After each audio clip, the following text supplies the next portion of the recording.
Неткен итпін ата-анама не жасадым, не істедім? Сырнашты әңгімелеп бір жігіт үнді бәсең әрең шығады үздігіп. Әкесі мен анасына ұдай қол жұмсапты, ет жүрегім мұз қылып.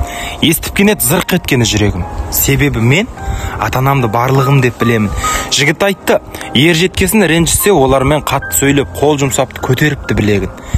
Ренжісіп сабап болып сыртқа шығып кеткенде қолың сыңғыр ит болып туған қандай сорлы ұлы едің деп анашым қатты жылап жүргенін де білемін. Сонда тағы түк болмаған кісі ұқсап жүремін дейді. Жылдар өтті, айлар өтті, жылжып уақыт арада арман қуып мен де кеттім бұл ауылдан қалаға.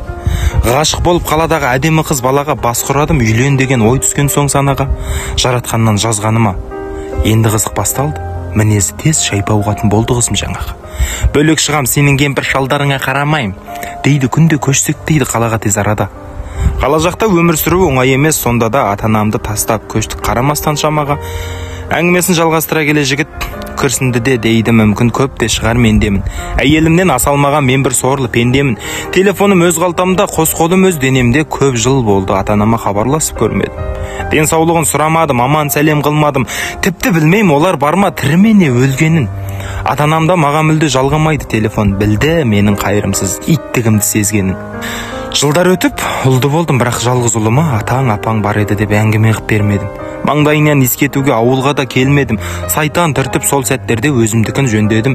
Бір мойынмын, мінезімнен аз болмады көрген. Қазақ айтқан асқаныңа тосқаның бар молыңнан. Мендік тосқан тосты мені жолымнан. Жол апатқа ұшырадым темір тұлпар тізгіндеп, есім жисам айырылыппын тізгіндегі қолымнан. Арақ ішіп жүргізгенмін көлігімді сол күні. Барлық күнә өзімдікі. Қарам нәпсім қабынған. Ата-анама көтерген қос қолымды алды жаратқан. Ата-анаңа не көрсетсең алдыңнан сол табылған. Алма кезек өмір өзен деген екен ақылған. Отбасымнан тыныш кетті, босаңсыды көңіл көп.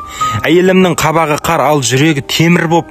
Қос қолы жоқ, масыл күйеу кімге керек деді ме, ол да кетті тастап мені өз алдыма жолым деп. Қос қолымнан түк келмейді, келтіретін қолым жоқ. Қолсыз күнге үйлеспедім, ештемеге ебім жоқ.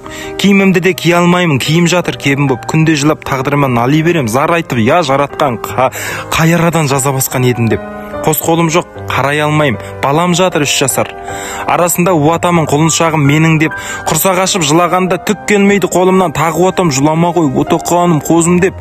Бағалатын біреулерге берсем бе деп ойладым, бірақ мүмкін емес екен. Бауыр еттен безінбек. Бір күні таң атқан шақта балама кеп қарасам, құрсақ ашып шетінепті, не тыныс, не сезім жоқ. Тағы қатты жылап алдым, құшақтай алмай баламды. Я жаратқан, неткен сорлы бейбақ пендең едім деп ойлашай. Балаң өліп жатыр, құшақтай алмайсың, қолың жоқ құшақтауға. Сен сезіне саласың ба мына көңіл күйді? Жаратқанда түрлі сынақ берді менің басыма. Жүрген жанем өлмейтіндей өмір сүріп тасына. Аш қалғанда ар ауылы алыс қала дегентім, беттің арын белге байлап кеткеннен соң ашыға қайттым ауыл жаққа ата-анамның қасына. Деді дағы жігіт маған мұңлы көзбен қарайлап.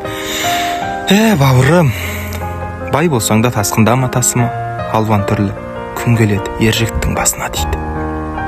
Тағдыр мүмкін ата-анама қылғанымды өз басыма салды ма? Қол жоқ жетіп бардым бұрын, қол көтерген ата-анамның алдына дейді. Кешірмейді ау, үйден қуып шығар ма екен ата-анам деп ойлағам, маған қатты өкпелі болып қалдым. Салақтаған қос жеңімді көрген заман анашым көктөгіге зарын айтып қатты жылап алды да сұлық етіп құлай кетті, естен кенет талды да. Әкем байқұс жанарда жас құшақтады мені кеп, қарғап нем бар деп өкініп тізерледі алдыма. Әке ана деген сөзді сонда барып түсіндім, өкініштің оты маздап кең кеудеме жанды да, өлсем шенді кімге керек дедім, мендік жан мына. Өліп қалсамшы деп ойладым, сөйтіп қолсыз сол кісілердің алдына барғанша. Өткен күндер түсе берді, қайта ескемін.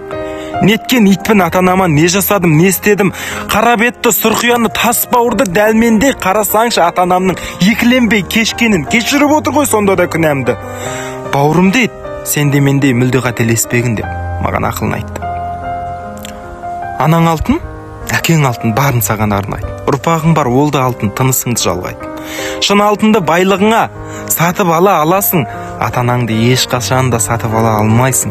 Сондықтан да бағалай біл, құрметтей біл бауырым, риза қылсаң ешқашан да менікіндей күйге мүлде қалмайсың дейді. Аса қадірменді ағайындар, әке қарғысы оқ, шеше қарғысы боқ дейді. Ата-анаңа не қылсаң, алдыңа сол келеді дейді. Сол үшін де мүмкін болса, егер шығарма ұнаса, бірінші мына жердегі қосуды басып жіберіңіздер, екінші пікір аймағына өз пікір